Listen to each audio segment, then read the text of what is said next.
Welcome back to the 293 Code Podcast Show. Today's episode is suicide, a much needed topic to talk about. And also don't forget that this month is also Suicide Awareness Month. So let's get into it. Okay, this is one of the subjects that hit really home to me. Suicide is very important, but I think a lot of people don't understand what goes on in their mind when a person is suicidal. So I guess for me, I could tell a little bit of what I went through and still continue to go through here and there now on. But I mean, like, if you got any questions, you can ask, you know what I'm saying? Because I think it's very important for people to really get an understanding of like what goes on in a person's mind and how they feel in the moment, in the time, even with like different mental health situations, what drives a person to go to where you feel like there is no end. I didn't realize that I was very suicidal until I was in my early 20s. As a kid, it would always cross my mind and I would contemplate it. And, I would like be by myself and just be like really quiet and just like have conversations with myself in my head about, okay, plan A, and like really map it out. Mm-hmm. But the thing of it is that kind of kept me stuck was, okay, there's still a small percentage. If this don't work and I come back, then it's like, man, I'm stuck with the damage that I did to myself on top of everything else that I'm struggling with, on top of everybody else asking 1,000 questions on why you did it, what happened. It's like, I have to make it make sense in my head to where I know when I go to point A, I'm at point Z and there's no coming back. You know what I'm saying? Because the struggle is real when you think about it all the time. No matter if you're at work, if you're around people, those thoughts come in so heavy that you feel so pressured and you feel like there's no other way out, no matter what people say. Sometimes people don't realize when they say stuff like, oh, you got this, you can do it. Well, talk to us. How can we help? Sometimes those things are triggered, especially for me. I don't know about everybody else, but it's triggers when you heighten in the moment. Right. You know what I'm saying? Now I'm at a place in my life where it's like when I have suicidal idealization and it comes up, I'm able to reach out to my support, and be like, hey, I just need to talk. I got to get this out of my head. I'm feeling a lot of pressure right now. I don't know if I can deal with this in the moment, but it's still hard sometimes to reach out, especially when you live by yourself and you still have to like tackle those inner demons and the inner thought. You know what I'm saying? Right. People think like too, that, oh, if you just get on medication, if you go into therapy, like it will fix you. That's not the case. You still have to put in the work. You still have to do the time. You still have to do the layers of working on yourself and just taking everything day by day. Right. It's like some people think it's like short term. Like, oh, if you go to therapy and get on meds, then you're healed, right? Right. That's what, and hell, I even used to think that like, okay, you know what? I just need to go to the therapist. I need to go, I need to get on this medication. I'm going to do everything that the doctor's telling me. I'm going to be on a strict regimen. It's going to make me change the way of thinking. Right. And you know what? Don't get me wrong. There was times where I would go, 6-7 months where I'm like, I'm starting to feel like myself again. There was times where, I probably have a up and down year, but, I could say that was a good year, and it's just like, I knew how to put that mask on when I got around people, you know what I'm saying? But people never really understood me out in public because of the simple fact where I would go out in public sometimes and I would be triggered because, you know what I'm saying? There were bigger crowds and like thoughts would just pop up like, you know what? You would be better off dead. That's what I'm hearing in my head. So when you're in bigger crowds, it's like that? I mean, what are you thinking when you're in bigger crowds? Like not all the time, but like sometimes if I'm in bigger crowds or if I feel like I'm already on edge in my head or I feel like I'm having an off day, it's like, I know that it's like, you know what, today I'm not even going to push it because the first thing that's going to come to my mind is like, you know what, you're going to start disassociating. And once you start not being happy with yourself, then you put more pressure on yourself of feeling worthless and you don't need to be here. You'll be better off dead. You know what I'm saying? And then the pressure even get harder when you don't realize like you trying to people please everybody else or you trying to make sure everybody else around you that you love and care about is happy and you don't want them to ever feel how you feel. And you put all that pressure on yourself to be like, you know what? I know I don't matter, but I'm gonna make sure you know you matter. Right. Okay. It's a full-time job to think like that every single day. So you know what I'm saying? When you get home, you have to face everything that you're dealing with, your thoughts and everything. And there's nobody to tell you anything different that's going to make you feel better. But all you doing is when you get home is you taking that mask off and then you actually sitting there saying, okay, now I can breathe and now I have to deal with my own shit, because it's easy to deal with everybody else's shit because you know what? They're not going through your struggle. When you're going through the hardest struggle However, you can tell somebody like, hey, this is how you get out of it. Hey, I understand what you're going through, because you can literally understand it. Right, you know what I'm saying? Mm-hmm. But sometimes what people don't seem to understand is you need somebody that's stronger than you that can hold your stuff and help you get out. You know, sometimes people thinking like talking help. That doesn't work for everybody. Nah. I did the talking. I did everything. I did the listening. I did it all, you know? But at the same time, you know, when I started seeing everything around me falling apart and stuff that I actually gave up, you know what I'm saying? Thinking like, if I just give it up, if everybody just leave me alone, I'll be happy. You see what I'm saying? Right. It didn't work. But my mom was telling me that, because in the moment I felt so pressured. It's just like, you know what? I'll just get rid of everybody and everything. Right. Anybody who ever even cared for me, it's like a wall went up, and I'm just like, you know what? I don't want to hurt you. Not, you know, I mean, you know what I'm saying? When people be like, well, what you mean by that? It's like, no, I'm a good person. I don't want to hurt you, because you know what? I'm not able to put these walls down to let you in, and I'm not able to love you the way you need to be loved. I can only know how to love, to care for you, to make sure that you're good. Right. And if you want any other type of love, I don't know how to give it, because I can't give it to myself. You know what I'm saying? So it took me a while to even understand, like, you know what? I do matter. But it didn't matter to me if other people told me that, because at the end of the day, I have to believe it. And I think that's sometimes what people don't understand. When people are in a crisis and people are saying, we love you, we care about you, none of that matters in that moment. Because if you don't love yourself, it's like you know what I'm saying? It's like you trying to go through a glass wall that doesn't exist, because it doesn't make sense in that moment in time. So you're trying to go up a steep mountain. Right. With nothing to grip onto. Exactly. You know, sometimes people think like, well, if we talk about it and, you know, it was a good talk and stuff like that, they gonna leave feeling good about themselves. But I'm telling people, you know, the thing of it is that like, I know how to let somebody know, but like, oh no, I'm good. That was a good talk or whatever. And walk out of that door, but still carrying the same shit I had on when I came in with all my problems. See, a lot of people don't understand that. I think, especially on the other side of that shoe, they, like you said, they thinking they had a good talk. And, you know, people who like think of suicide are going to play that role of like, yeah, that was a good talk, but then leave. I hear it all the time. I see it all the time on TikTok, where people are like, you know, they were doing so well, and, you know, we had them in this program or this and that, and then they end up committing suicide. Because suicide is, you relapse. People think like, you know, if a person survives suicide, or, you know, if they go to therapy or they take medication, people thinking like they're fixed. They really think like, oh, they're doing good for themselves. It doesn't work like that. Nobody knows what goes on behind closed doors. That's a true statement. Nobody see the struggle on a regular basis. You know what I'm saying? Like, I tell people, I'm like, I go to therapy weekly. There was at one point in my life where I was going to therapy 3 times a week. 3 times a week. Seeing my psychiatrist once a month. Damn. You know, and I was able to get that reduced down to 2 times a week, to my psychiatrist once a month. And now I'm 1 time a week. My psychiatrist once a month. But now I'm about to start a new treatment starting next month, where I got to go 7 weeks. And it's just like, you know, for me, I'm going to always continue to be a fighter. You know what I'm saying? But at the same time, is the fight hard? Hell yeah. I'll tell anybody the fight is hard.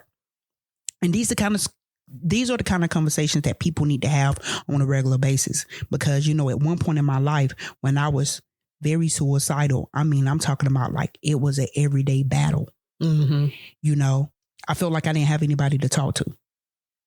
I had people who always looked up to me, but I never had nobody that I could talk to. And, you know, sometimes people try to get it portrayed as, well, like, you think you better than everybody. I never thought that.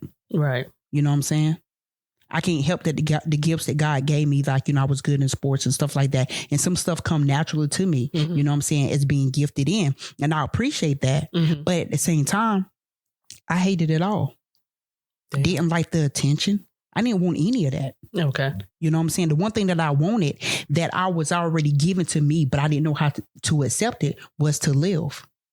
The one thing that was given to me for free, and I'm still trying to learn how to operate it. Damn, say that again. The one thing that was given to me for free, which was to live, and I'm still learning how to operate it. That's my life every single day when I open my eyes. That's deep. Because there was a point in my time in my life where I would open my eyes and I'd be like, damn, I'm still here. And I mean, I did that for years, every single day. It was like a routine of mine. And nobody ever knew. I mean, I'm in full-blown relationships. And it was just like, I felt like it was me against the world. That was my mentality, me against the world. And, you know, everybody would wonder like, well, damn, why don't Bonnie want to ever go do anything or whatever like that? You know, I sabotaged everything around me. Right. You know what I'm saying? Because everything around me was so heightened. And then, you know, these last few years, you know what I'm saying?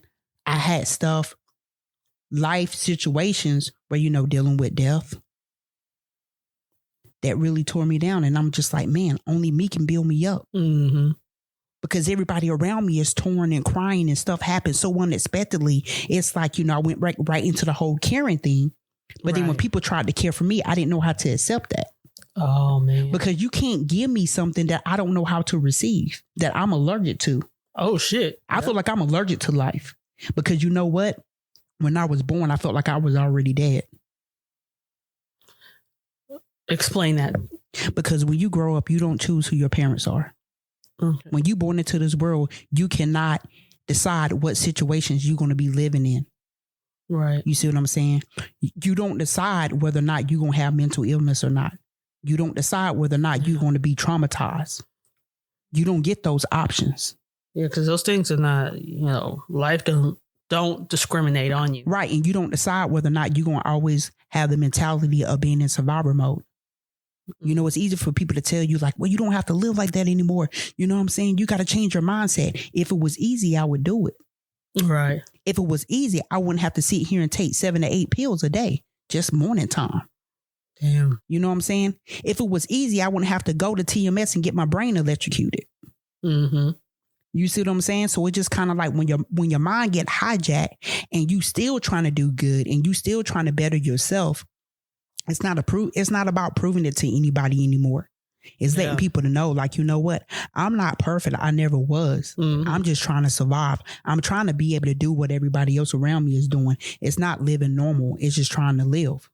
Damn. Yeah. But it's so foreign to me because I program myself to live by this book of how to do everything right. Mm-hmm. You see what I'm saying? To where it's just like, as long as I'm making people around me happy, I can stay invisible. Mm-hmm. They won't see my damage. And that take a lot of energy, you know what I'm saying, to make sure that everybody around you don't notice you in that way. Yeah. Because you feel like, and you already know, like how I felt in those instances was that they're not going to understand me. Mm-hmm. Because how are you going to understand me if I can't explain to you how to understand me? Because I'm still trying to figure me out. Damn. That's true. You know, I've had people say, well, how long have you been in therapy? And I was like, you know what? I started going to therapy consistently, started in 2010. Mm-hmm. And people were just like, man, that's a long time. Like, yeah, but you don't know what I'm going through. I don't think they're very... I think people have a misperception on what therapy looks like. I think they're like, well, if I go get the treatment, then I'm all good. But that's so false. Right. You know what I'm saying? And I mean, like, I went into treatment. I went into therapy. I went into treatment, you know what I'm saying? Being hospitalized, being in the institution. And I'm thinking like, I'm going to be fixed. Mm-hmm. And, you know, I would go to these places and like, especially when I was in the institution and like, you know, people was just like, man, on the outside, you know, I wasn't cutting the muck or anything like that. You know, I was really quiet and I was very observant and so deep in my own thoughts that people looked at me like, man, what are you doing here? Damn. You see what I'm saying? Because like, I didn't look like the norm of crazy. I mean, what's crazy look like? Well, see, the way society look at it is like somebody who's like, you know, your hair all over your head, you talking sideways and, you know, you saying stuff that don't make sense to people. Mm-hmm. People don't realize you can be suicidal and educated at the same time. Yeah. And see, so many of them. And the one thing that I learned from my therapist that she taught me, because I was never like this educated when it came to my own mental. Mm-hmm. But like, she told me, she was just like, you have a voice now. She said, can't nobody tell you how you feel. Right. You know what I'm saying? So she said, when I'm in those places or in those situations, make sure nobody trying to write my narrative. Mm. You know what I'm saying? Nobody can change the trauma that I've been into. You know, everybody go through different trauma. Right. But never allow somebody to tell you that your trauma is not the way it happened, or it could have been worse, or, you know, to kind of like underwrite it. Mm. You know what I'm saying? And it's just like, you mean undermining? Undermining, yeah. But you know, the thing of it is just that, like, when you go through so much, especially being an athlete and being popular or whatever, the thing that comes in your mind is like, man, nobody's going to be able to handle seeing me like this. Because, you know, they're used to seeing you in one light, you know, one way. So if they saw you in that way, you probably think, are they going to be disappointed? Yeah. And, you know, and like for me, it was hard. You know, I was just like, I always thought like, man, I'll always be by myself. You know, like I had that mindset, like, I can't be in a relationship with anybody, because I was just like, I had too much of myself that I needed to protect.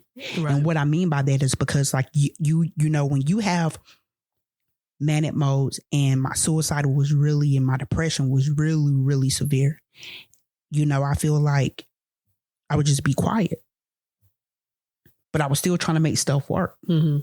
But I didn't want to talk about what I had going on, because I didn't have answers to why I was feeling the way I was feeling. Mm-hmm. You know what I'm saying? I just knew like, man, anything happen, it's just like, I'd be better off dead, because I already visualized what it would feel like being dead than alive.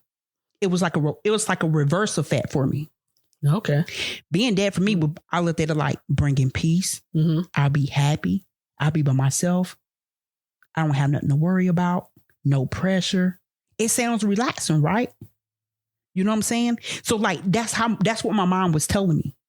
Damn. Okay. You know, so like when I would wake up and I had stuff to do, mm-hmm. It was just like the depression come knocking, like, you ain't going nowhere. It kept me sad. So is it worse in the morning than it is in the afternoon, or is it consistently? Well, see, everybody's different. It depends on your different diagnoses. Like for me, it's like when my complex PTSD get triggered, and then the depression get triggered, and then like the weather for me, mm-hmm. Or it just depends on if, you know, I have stuff going on. Winters for me are the worst. Okay. Because I can literally stay in bed for 3 to 4 days and not even move. The only thing I'm going to do is get up and get my Powerade and my water. Like I already have a routine for it. Use the bathroom and get back into bed. And I would sleep the whole day off and on, not even worrying about eating. Mm. And, you know, like I've been working on that kind of regimen for like the past 3 to 4 years, trying to not get that way. Right. But winters for me is really, really hard. Damn. So now it's kind of like I'm starting this new treatment in the winter. Mm-hmm. So now I see how it goes. Okay. You know, but I've tried everything. I mean, like even like the lights kind of help during the daytime. They got like these special lights you can use if you have depression. You can get them at Home Depot, Lowe's, where it kind of makes your room and stuff brighter. Yeah, I know it. The kind of feel, yeah. And it brings off the heat. Yeah. And they do. I've tried those. I tried those in my last apartment. They do help, you know. Mm-hmm. But the thing of it is just that the inner thoughts is your bigger demon. Yeah. What people don't realize is, you know, one thing is like when people commit suicide, you know, yeah, everybody come together and you hear people say a lot of stuff like, man, you know, I wish that wouldn't happen to this person. I wish they would have talked. And I'm the type of person where I sit back and I listen, mm-hmm. but I don't really say much because I'm thinking otherwise.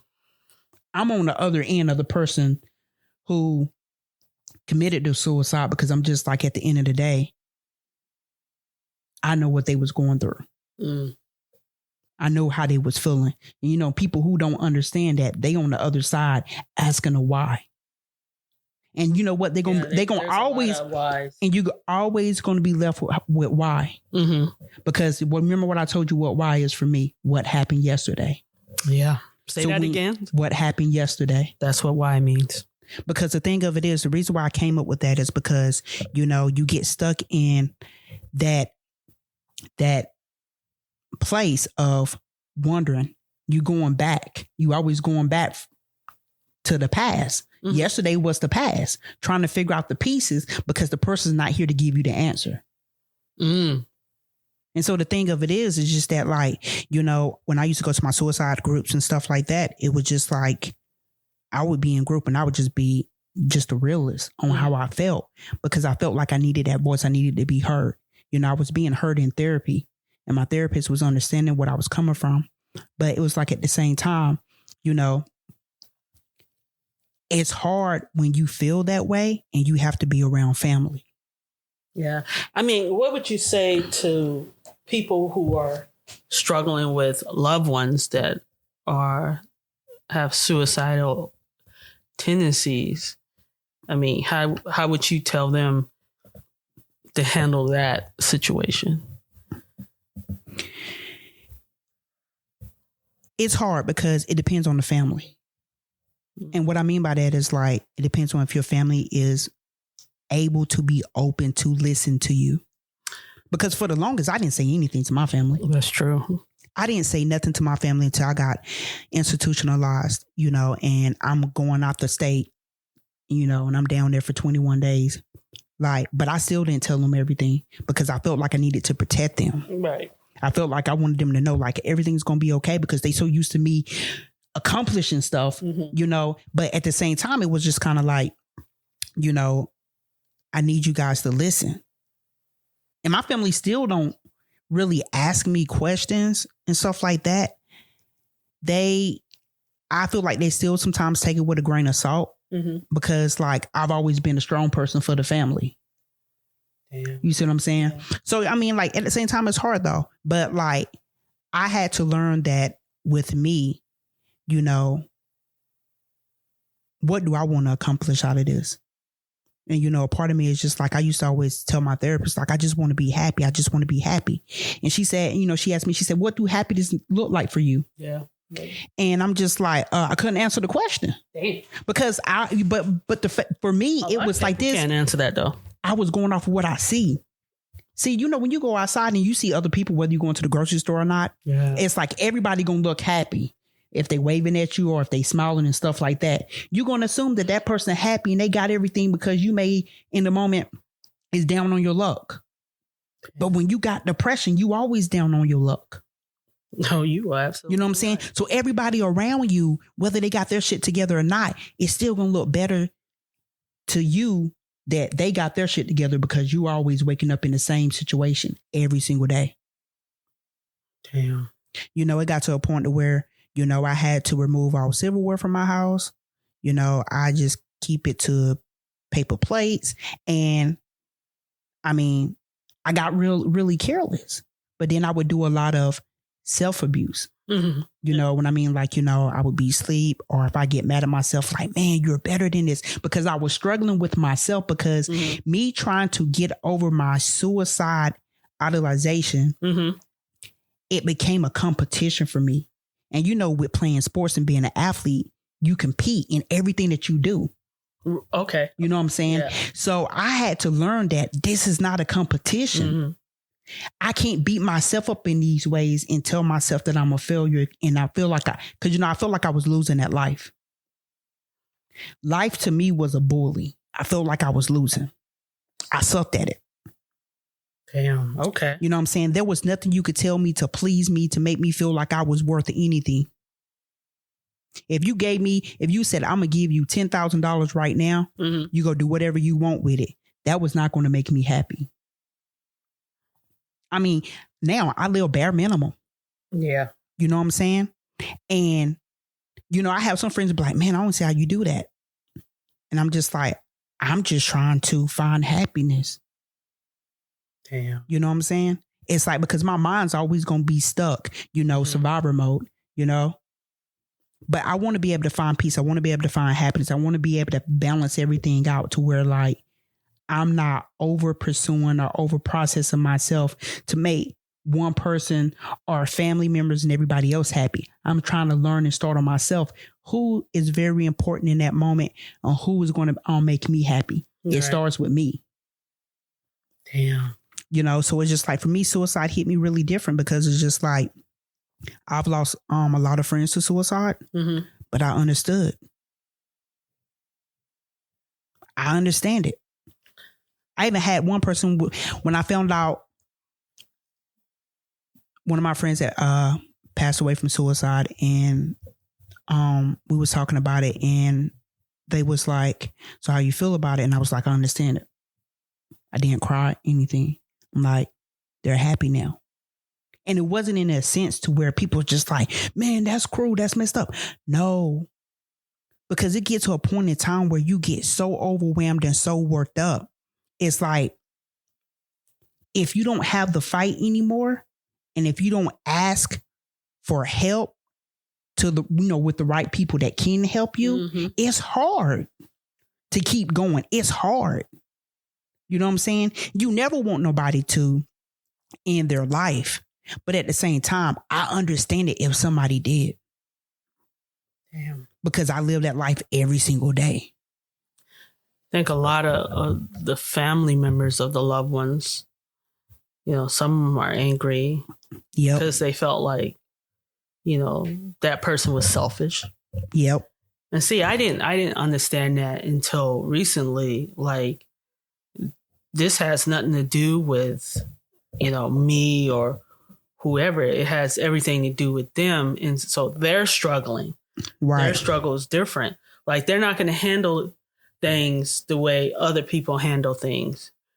Some people handle things piss poor, and some people don't. And some people, they handle life, and it's hard. Life is hard enough. Life is hard.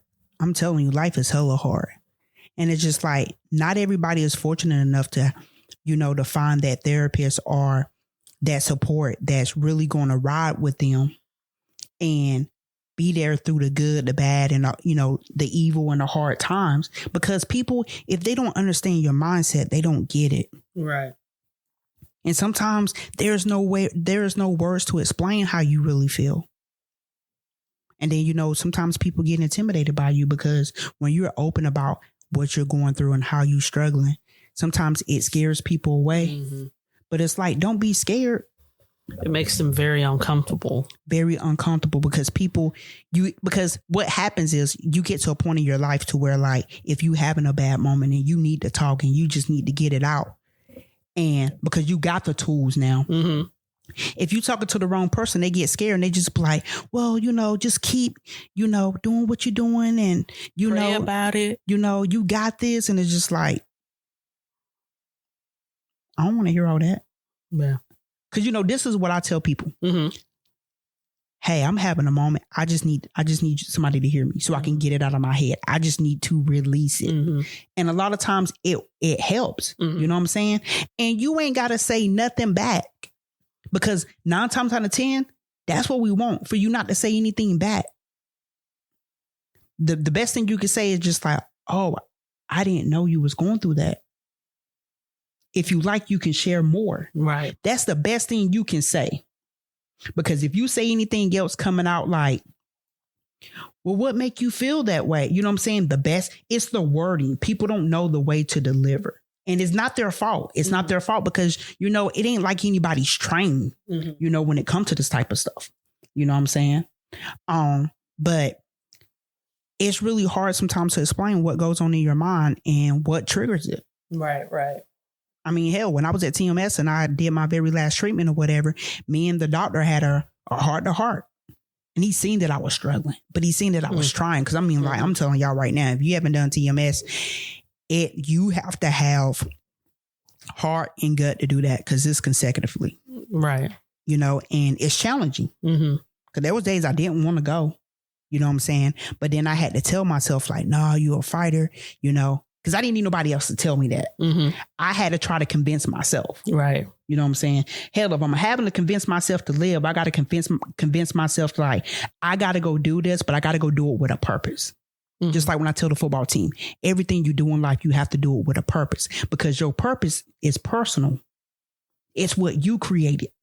When you do something with a purpose, it's because you want to do it. True. Nobody else is setting the rules for you. Nobody's setting the goals for you. So that's why I live by that now. It's like, when I do stuff, I have to do it with a purpose. It's no longer being nice, be kind to people, because it triggers my emotions and it triggers my mental. You know what I'm saying? That's why I go so hard for other people. You know what I'm saying? Because I'm just like, you know what? I would never want nobody to struggle the way I struggle on a regular basis. You know what I'm saying? When I get around my kids, you know, when I look at them, I'm like, they being strong, I'm being strong. But we be there for each other. Right, right. You know? And half of the time, they don't even know what I'm going through. You know what I'm saying? Because I'm just like, man, this is my battle. Sometimes my battle is not for everybody to know because I'm struggling with it. Mm-hmm. It's for me and my therapist to know. But I share because maybe sometimes people need to know, like, hey, maybe I can go talk to this person. They get me. They understand me. That's why I do my poetry. Every time I did my poetry, we always find somebody out the crowd that say, hey, I can resonate to that. I can relate to that because it's open, honest, real, and truthful. Yeah. You know what I'm saying? Nothing to sugarcoat it. My poetry was the only way I felt like that was an outlet for me, you know, because sometimes I didn't want to talk to people, because sometimes when you talk to people, people coming back with 1,000 questions. Mm-hmm. Mm-hmm. They're forgetting the main point of your emotions and feelings. And that if it was easy, I wouldn't be struggling with this. Right. If it was easy, I wouldn't have, you know, all these medical bills at, you know, the point where I'm just like trying to get fixed, because for so long I was trying to be normal. You know what I'm saying? And it's just like, nah, this ain't working. I need somebody to be able to accept me for me, because this is me. You know what I'm saying? And that's hard. Damn.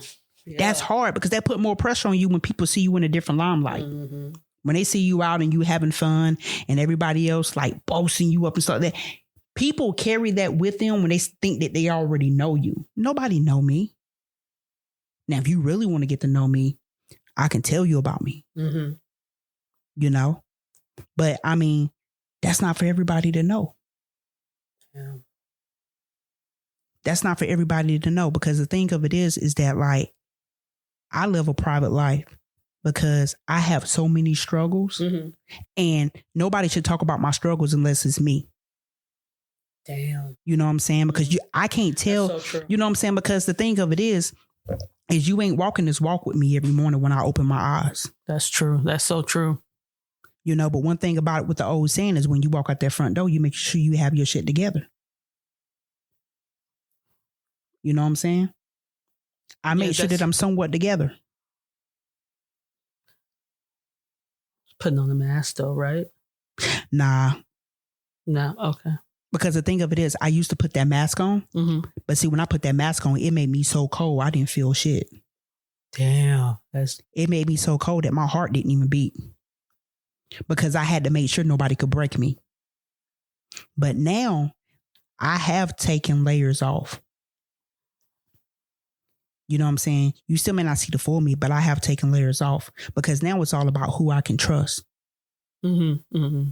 You know what I'm saying? It's just like people want to be so invested in you, but it's like at the end of the day, you still have to worry whether or not you can trust them. Yeah, that is absolutely true. You know? And so if I don't trust myself with my own life, how I'm going to trust you to be able to pick me up when I'm down? How I'm going to be able to trust you with the information that I'm loosely not able to understand or be able to carry and handle on my own? Nah, you're right. You know, so like, you have to be careful with that, you know, especially when you trying to know your worth and figure out who you are as an individual. You have to be careful who you talk to. Damn. Because not everybody is, you know, important enough to be able to know all of you. You so right. You know, they're not. They not. Sometimes, you know, not everybody deserves your genuine, you know, personality or heart. Nah, you're right. And I mean, it's sad, you know, because I mean, I used to think as a kid and I used to think as an adult, like, especially in my 20s, that like, man, if only wish I could just start over with life. I want to reprogram it. You know what I'm saying? I wanted to reprogram everything because I wasn't living. And it's even harder, like, you know, when you get around people, whatever, and you're already just like frantic about the world and everything that's going on in it. I didn't even know how to even allow myself to really genuinely have fun. I had fun in moments, or I had fun when I felt like it needed to be. But, you know, there was a lot of times people would be like, man, you know, you're just like a sour apple, you know, because like they didn't realize, because I never told anybody. This was like in my younger days, right? Where I would be too fearful to do stuff. Nope. Because like, yeah, because the thing of it is, that's just like if you saying, hey, let's go jump off the fence, and everybody's like, oh, that's cool and that's fun, and everybody doing it and rolling down the hill, for say. In my mind, I already done pre-planned it out. Like, man, that's broken bones. What if I break my neck? You know what I'm saying? What if somebody get hurt? So I'm more fearful for everybody else. And I'm just like, that's not me living. Dude, but you took us hiking to see Jesus. Yeah, but you know what? That's hiking. We went on 2 feet.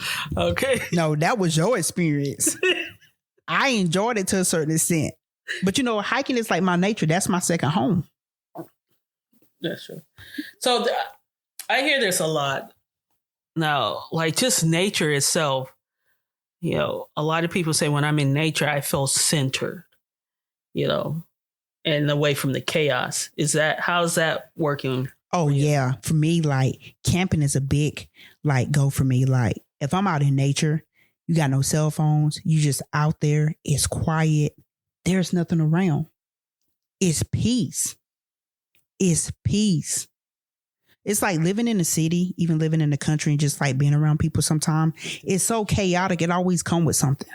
No, you are absolutely. It's always something. It's always chaos. And then you get caught in the chaos. You get caught in it, even though it ain't even your chaos. And people think it's so easy to be like, well, try not to make their shit your own. Well, try not to. But if you call me and you're telling me about it and I never asked, it's kind of hard to shut that off. Yeah. Because people don't understand how the mind works. No, you absolutely. It's easy to say not to do something, but it ain't going to work for everybody in the room. You know? But I had to really learn like different ways and different tools to keep myself grounded,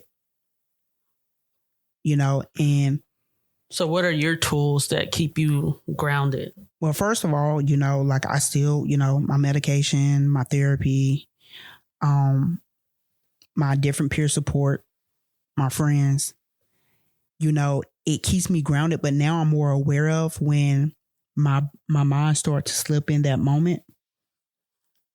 Sometimes I write my thoughts down. And then if I'm really struggling, I email my therapist because I'm like, I need to get this out. I need to get this out. Sometimes, like if I hold stuff in too long, it end up coming to me in a dream when I'm sleeping. And then like I get triggered, complex PTSD come to visit, body sweats and chills. I'm up at 4:00 in the morning pacing, trying to get my thoughts together. But I got my apartment booby trapped to where it's like, you know, there is no way for me to actually do any physical self-harm. You know what I'm saying? Like I've come a long way from that, you know? Right. So like, you know, I got little Bobby Wayne. Y'all ask who Bobby Wayne is, my little badass cat. But you know what I'm saying? Like he knows when I'm hiding and he comes and he just lay on me. And sometimes I wake up, he in the bed with me, he sleep on my pillow. You know what I'm saying? So like he do help a lot. But like just, you know, 2 days ago, it was just like my mom was just going and I'm having all these like how you say the word? Intrusive thoughts? Intrusive thoughts. Yeah, intrusive thoughts. And so like I went for 5 walks that day. I'm just pacing. I'm just like, oh, my apartment too small. So I'm like pacing through the neighborhood. Now I don't live in the like nicest neighborhood and it's kind of ghetto. That's why I don't really walk in it like that. But I knew I couldn't drive. So now I'm able to know when I can and can't drive because I have to be focused. I mean, hell, the last time I tried to drive my car off the freeway, you know? Damn. And I just literally just like disassociate. So I constantly move around a lot to make sure that I don't disassociate. I try not to over pressure myself to do too much. I do what I can, You know, them are the tools that I'm learning for within myself, because like what happens is if you put too much on your plate and you don't get to it, it's a disappointment. It's heightening you up even more. Right. You feel bad and stuff like that. So I've learned how to like put everything in a category to where it makes sense to me, but I'm learning how to stretch stuff throughout the day to where I'm able to be able to physically like be like somewhat okay with it. Some days I'm not, but some days I am. And so it's just like an up and down, you know, but then I'm learning like, you know what, if I don't do anything today, it's okay. You know, hell, I was making laundry and, you know, like it wasn't even a chore. It was like a work day. You know what I'm saying? Like if I didn't get to it, it was like, oh, I'm gonna get in trouble. You know what I'm saying? Like I got so frantic, like when it came to washing dishes, like, you know, but then the thing of it is when I get so heightened that way and I'm just feeling like, man, I don't even want to be here anymore. Like this right here, I'm just like, fuck my life. You know what I'm saying? Then it goes to like, I'll go a couple of days, I won't eat. And I'm just vibing off my electrolytes and stuff like that. Or I'd be like, man, I'd be so focused on trying to take that one extra step, you know, minute by minute, because I'm watching the clock. Like, is it time to go to bed? Yeah, I just want to go to sleep. But, you know, give me tomorrow. Let's see what tomorrow brings, you know? Right. And it's kind of the same thing, but it's just like everything is just going around in a bubble, everything going around in a bubble. And then it's just like when people tell you like, hey, well, you know, you can always pick up the phone and call. Sometimes that's draining. Sometimes people are like, oh, come over to the house and hang out. That's draining. People don't get that. Sometimes I like being at home by myself, sitting in my recliner, watching sports, playing video games to try to enjoy that. So I'm trying to enjoy that. Right. You know what I'm saying? Because honestly, my TV just be on just to have noise so it ain't quiet. Sometimes I'm watching it, sometimes I'm not. I just have it on, you know, but I'm trying to rewire my thinking. Because if I sit too long and it get to talking to me, it's just like, man, it's me versus me. And it's hard. And when I get too far into that, what happens is I done disassociated. I'm not aware. I forget what I'm supposed to be doing. Like, it's a battle. But see, people don't know that because when I come outside and I have to go where I need to be, I have to get myself together. So it's almost like my body is like a car where, you know, I got to work on myself to get me to where I need to be. So it's just like if I wake up and I'm feeling like I'm 40% today, I tell myself, you got to at least be 75. Dang. You know, so by the time you get to where you going, maybe you're going to be at a clear 80. Right. So, you know, I tell myself like, I tell myself now, like, you know what? I used to have to walk around having to be at 100%. That was too much pressure. I'm okay being at 80. I try not to get below 80%.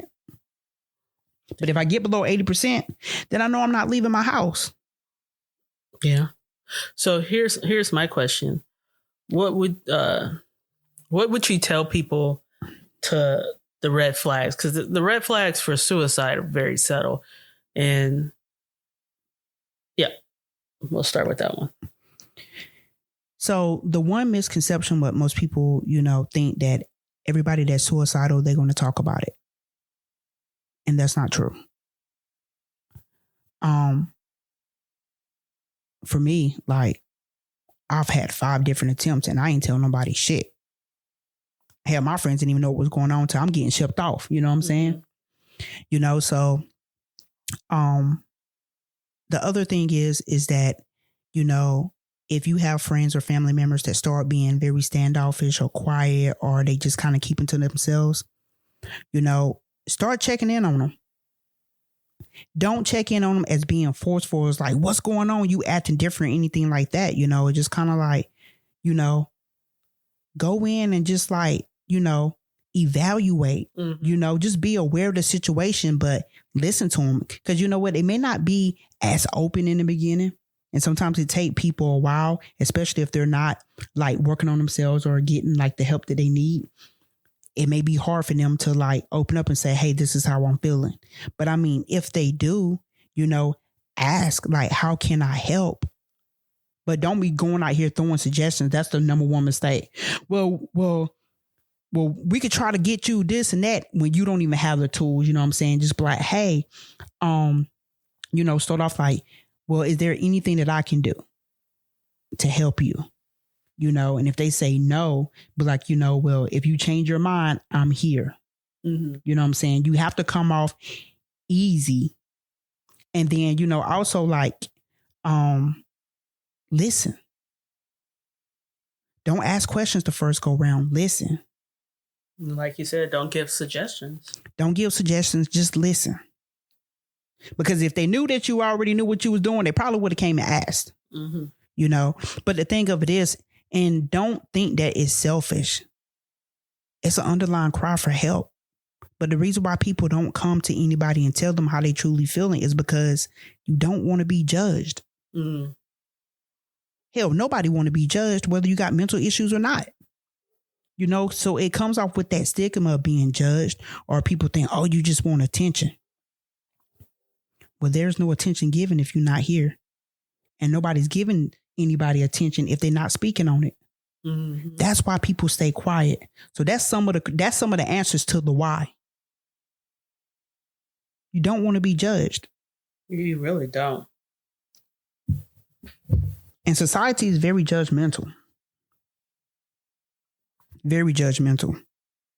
Well, suicide has a very, I think, stigma too to it. It does. People think some people do it for attention. People think that, you know, it's easy for people to go get help. And people think that if you go get help that you're going to automatically be fixed. All that is just stigma. Mm-hmm. I mean, I wish it worked like that. Nah. Hell, but, you know. I mean, at the end of the day, if it would have, I mean, we'll still have some legends around. Yeah. And people don't realize that. And here's another one. Another people say, well, you know, you got money, you got a good career, your career is going successfully. And what that mean? Nothing. It don't mean nothing because it's deeper than that. It's so much deeper than that. And, you know, people are like, well, try to make me understand. Well, you're not going to understand if you're yelling. Showing. And sometimes, you know what? Cussing. And sometimes people got to understand it's not for you to get. Oh, man. Because it's not your issue. It's not for you to get. It's not for you to understand it to where you think that you're going to fix me. Damn. You know what I'm saying? Mm-hmm. Because, you know, one thing that I had to always learn is that time is not on anybody's side. So you need to embrace the moments that you have with a person because you never know when it's going to be gone. That's so true. You know? That is so true. And here's my other question. What's the difference between suicidal, what do you have? Suicidal idolization and just someone saying, telling people, well, I'm just going to commit suicide, you know, very casually, not very manipulative. Well, suicide idolization, you always carry around the thought. It doesn't just leave. Mm-hmm. It sticks with you, but you never know when it comes. Like everybody is different, but like for me, mine just come up out the woodworks. Mm-hmm. You know, if my depression get really down for me, and I'm really struggling to where I'm just like can't pull myself out of it, and I'm just really in a slump, and I just start thinking about just life in general. Mm-hmm. Like it comes and pays me a visit, and so I get all these when you have suicidal idealization, you have all these intrusive thoughts. Mm-hmm. You know, where it's just like no matter what you try to do to, you know, not think about it, it's just there. It's like a cloud walking with you every step of the way. Right. Okay. And then for somebody who just saying like that day, well, I'm going to kill myself. They could be suicidal. Mm-hmm. And, you know, it could be a moment, mm-hmm. but they may not suffer with the suicide thought as much or in general as an everyday thing. Okay. You know what I'm saying? Some people, you know, it just different scenarios. You know, for me, like, I didn't know that I was suffering with that, but I always, you know, in therapy, it was just like, I related everything to death. Death made more sense to me than living. Mm. You know, when I'm sitting in therapy and we could talk about death and I'm comfortable with it. But when it came to talking about wanting to live, I'm just like, it was a foreign language. I'm tense. I'm nervous. I'm just thinking like, this is what I got to do tomorrow. And, it would be basic shit. You know what I'm saying? But the fact that I got to be around people and I'm trying to live and like, it was hard to even, it's hard to be around people. It's hard to be in a relationship. It was hard to do any of that. Because I felt like I couldn't be me because I was struggling with trying to live. And, trying to explain that to people, it's hard. It's devastating because you're like, man, people going to just think I'm crazy. Damn. But then once I got over that hump, and that was a big ass hump, that took me some years to get over that. Everything that I'm going through, y'all, it took years to get over. And some stuff I'm still learning from. Just like, even for me, like just last year alone, I learned so much about myself. You know what I'm saying? But it took time for me to be alone. You know what I'm saying? Because the thing of it is that when I engage with people, I learn more about myself because I put up a wall. And so I have to challenge myself like, you know what? Hey, are you going to let this wall down for this person? Right. Or, you got to learn how to start allowing yourself to breathe a little bit. You can't always walk around life scared. And, those are some of the tools I'm having to use now. Is it hard? Hell yeah.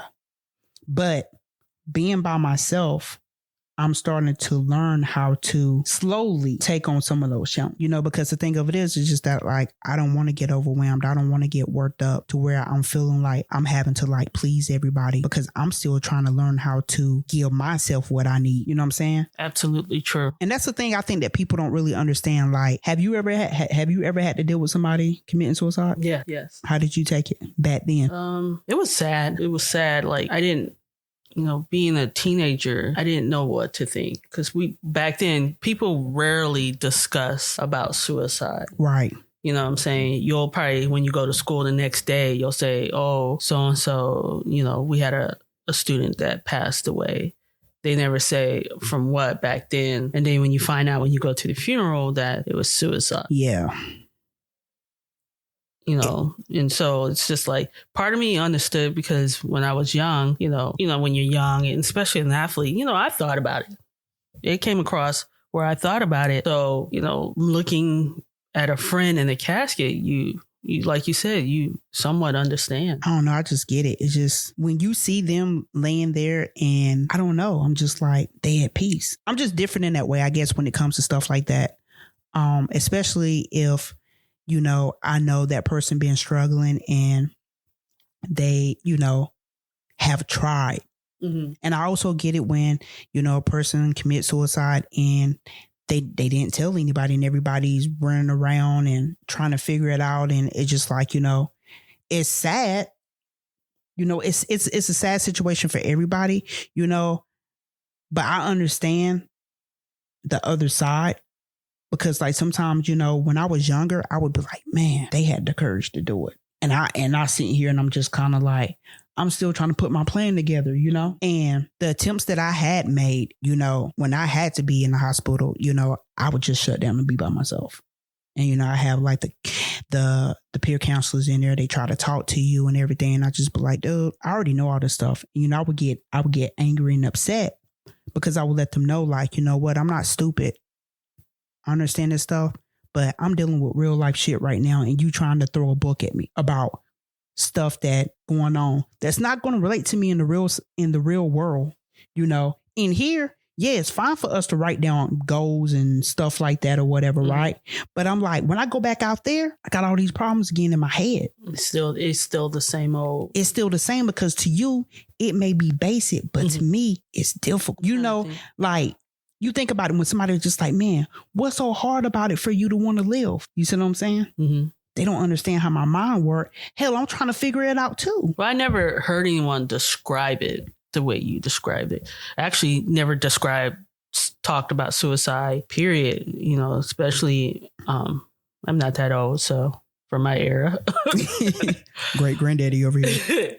Now that I'm starting to think, like, they always made it a taboo to talk about. And let me tell you this, why they always made it taboo. And even, you've been to church where they talk about, suicide if you commit suicide, you're going to hell. Yep. And that was their way of scaring someone to not do suicide, but then they end up doing it. So it's just like, you know, I don't know, like, I don't feel like there's a lot of judgment. Yeah, it's a lot of judgment. And you know, the thing of it is just that like the judgment is what like kind of kept me grounded, you know, but the thing of it was too that kind of keep me grounded now is because I'll never forget. This was before Marissa passed away, and I had went and picked her up, and we went to go to her favorite coffee place before. We had a routine where we'll go to this little coffee shop, get the coffee, then we'll go to the Jack in the Box because she would want to get the curly fries with the little tacos, and we would go to her chemo. So I would go drop her off. And so we had just got done and we went to go get the coffee first, and then we was on our way, and she was just like, you know, we were just talking, you know, about, you know, life and death and everything. And she was just like, Bonnie, she was just like, you know,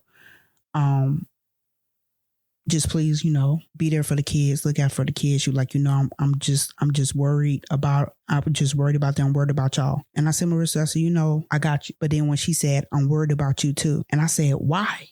Because, you know, I'm trying to be strong for her. She was just like, I don't want you to do anything to yourself. I still want you to be here for these kids. She said, promise me. And you know what? That was the hardest thing I ever had to do, because I told her, I looked at her, I said, Marissa, you know, I can't make that promise. I said, but I'm going to try my damn hardest. Right. I said, because you know, them kids in Tutu and all them, the boys, everybody, I say they my heart, but I can't make a promise that I can't keep. And that was the realest conversation we had in that car. You know what I'm saying? But but the thing of it is, after I seen everything that she went through, that gave me motivation to keep trying. Right. You know what I'm saying? And like, we would have those conversations and we would sit in the car and have the conversations and go on our drive. But the thing of it is that like, it crushed my heart, because I'm like, you know, I can't make promises I can't keep. Because if anybody knew my struggle, Marissa knew my struggle. Marissa saw my struggle. There would be sometimes Marissa would call me and be like, what you doing? And she'd just be like, how was it going over there? And I'm like, oh, I'm good. She was just like, you know, because she hadn't heard from me all day. And because, you know, I'm OCD, so I have a routine with everything. Right. You know what I'm saying? So I couldn't just act like nothing was wrong. Damn. She knew me inside out. You know what I'm saying? But she knew her passing away was going to take a toll on me. Damn. Because it took me years to open up to her to be okay. You know what I'm saying? And the thing of it is just that, like, you know, there's times where I get down on myself and I'm just kind of like, man, like, why can't I get this feeling? You know what I'm saying? And I've been doing good, you know, but at the same time, like, you know, I sit there and I cry because I'm just like, man, she was a fucking warrior. She was. You know what I'm saying? When I say she fought her ass off, I was just like, man, I got to keep fighting, you know? But you know, I would be sitting up here like, you know, fooling myself if I didn't say that, you know, I didn't think about it because I wanted to be with her because she knew me. You see what I'm saying? I'm sitting here like, man, what am I do? What am I supposed to do now? And that thought went on in my head for so long. You know what I'm saying? Like, what am I supposed to do now? You know what I'm saying? I can't, you know, I'm like, who am I now? Not that she created me, but the thing of it is that she gave me something that I hadn't had in a long time. And that was confidence within myself to know that I can keep doing this. Right. You know what I'm saying? Because you know what? She understood the assignment too. So when you got somebody else that going through the same struggles that you go through, and you can finally get on the same pattern. But the thing that I regret the most, that hurts me the most, is when we finally got on the same page about all of that, time was taken. Yeah. You know what I'm saying? So for me, it felt like, man, square one. And I felt like, you know, after she passed away, I was just like, nobody will ever be able to fill this shoe, this bubble, this hole. I felt dead. And so for me, I'm in therapy and I'm talking to my therapist and I'm just like, you know, my therapist was like, Bonnie, she was just like, you walking around dead. And when she told me that, I was just like, huh? But she was right though. I left my own body. And pretty much I was just like, you know, it was like I was a clone. I left somebody here, but it wasn't me. Right. Okay. You know, when I'm having visions of being right beside her and it's bothering me. But I felt more comfortable there than being here. But then I have to learn, like, what she's not able to see here, I need to be able to embrace for her too. So it's just like, it's hard. It's hard. Because, you always want somebody in your corner. And it's like when you start over to try to get yourself together to be like, you know what? Okay, it's okay for me to be strong again for myself. Mm-hmm. It's a relearning process, because you can't allow everybody to come into that. That is so true. When you're trying to rebuild yourself up, you can't hand out the spare key just yet. Because you got to make sure that you're solidified to where, you know what? I'm good. Right. Damn. I didn't look at it that way. Yeah. So, I mean, like I said, I still struggle. But I try every day to push through. Right. I have to. That's why I keep telling myself. Absolutely. And then I know if it becomes to the point where it's too much, I mean, I know my tools to do where it's just like, I had a friend one time, just a couple of months back, I was really struggling and everything. This was before I started my TMS. Mm-hmm. And they had called me and they were just like, hey, what's going on? How you doing? I was just like, man, I'm struggling. They was like, do you want me to come and get you and take you to the hospital? And I'm like, did I say anything about a hospital? Mm-hmm. I didn't give off any signs that I was self-harming myself, So it kind of rubbed me the wrong way because I'm just like, man, I've come a long way. But, I'm trying to be open and transparent. If you ask me how I'm feeling, I'm telling you exactly how I feel. I'm not even sugarcoating it. Mm-hmm. But I'm aware. Right. And, sometimes, what I'm saying? No fault to their own. Like I tell my therapist, I'm like, when my friends try, I'm like, I don't be mad at them. What I'm saying? I say because they trying. But I need people to be aware of what I'm actually saying. That's true. Mm. It's okay for me to be open about how I'm feeling right now. Mm-hmm. You may not be able to want to hear it, but I need to be open so that way, you know what? I'm good. Mm-hmm. Mm-hmm. But yeah, that's why before, I never would tell people like, where you come? Well, I can't tell you. I just came from the hospital. You know what I'm saying? But now, you know what I'm saying? If I have the bracelet on, I'll wear it for a day or two. Like, because sometimes I forget to take it off. You know what I'm saying? Like, hey, just be sporting it. You can get one of these at the mall. But, like, in all seriousness, you know what I'm saying? Like, I had to be okay because I'm like, the only way it's going to work is to be open and transparent. That's true. You have to be transparent in order for any therapy to work. So that being said, we always tend to go over. We do. So you want to, what's the hotline for them to call? So just to let you guys know that Bonnie do mental health poetry. She might give us a little snippet today. A little snippet. Not a full one, a snippet. And give you all the information you need. So for the suicide crisis line, it's 988. It's available 24 hours and they do languages, English and Spanish. So 988. Do they do any other languages? All I know is English and Spanish. Oh. They may have somebody that does more. And also for the crisis text line, if you're ever in a crisis or feel like you need to just reach out and talk to somebody, if you don't have any of the support, you need to just text 741-741. That is for the crisis line, 741-741. And you would get somebody. I think it happens pretty quick, right? It happens really quick. I mean, the longest I ever had to wait when I did the crisis line, it's like literally 2 to 3 minutes. And it's not even that long. Right. Literally, they get somebody right with you. So you want to give us a snippet? I'll give you a snippet right now. Mm-hmm. This one called Don't Wait. Don't wait till I die to tell me that you love me. I sacrificed my life above thee. Depression that held me down when I was too weak to hold up my own head as I'm drowning in my thoughts from the pressure of waking up alive instead of dead. Don't wait till I die to cry the tears I'm not allowed to wipe from your eyes, for I'm here paralyzed from the fear of being alive. Don't wait till I die to try to give me a hug. That type of emotional love, I've been mentally unplugged from the things that most people consider unconditional love. Don't wait till I die to tell me that I meant the most. I'm already disconnected from life and I'm not even close to figuring it out so I can actually breathe. Don't wait till I die. Don't wait, please.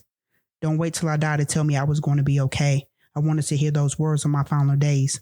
Don't wait till I die to wonder why I don't want to live. Anxiety was my worry and the pressure became too real. So before you judge me, I'm giving you all of me. I'm as naked as I can be. I'm not only speaking for myself, I'm speaking for those voices that hasn't been set free. So don't wait till I die to hear my final words. I'm only speaking the truth of the unforgettable words of those who wasn't heard. Don't wait. Don't wait. And that is Boney's poetry. She's also a poet. So you can go to her Instagram, Poetic293. Yep. And go hear some of her poetry. She'll be coming out with an audiobook. So get hip to it. That being said, we want to thank everyone for listening. And if you're a new listener, please go on there, make a comment. Tell us what you like and didn't like, or something that you want to talk about. Yep. That's been bugging you. Let's get into it. In order to have conversations, you got to be uncomfortable and have those uncomfortable conversations to get anywhere. That being said, see ya. Peace.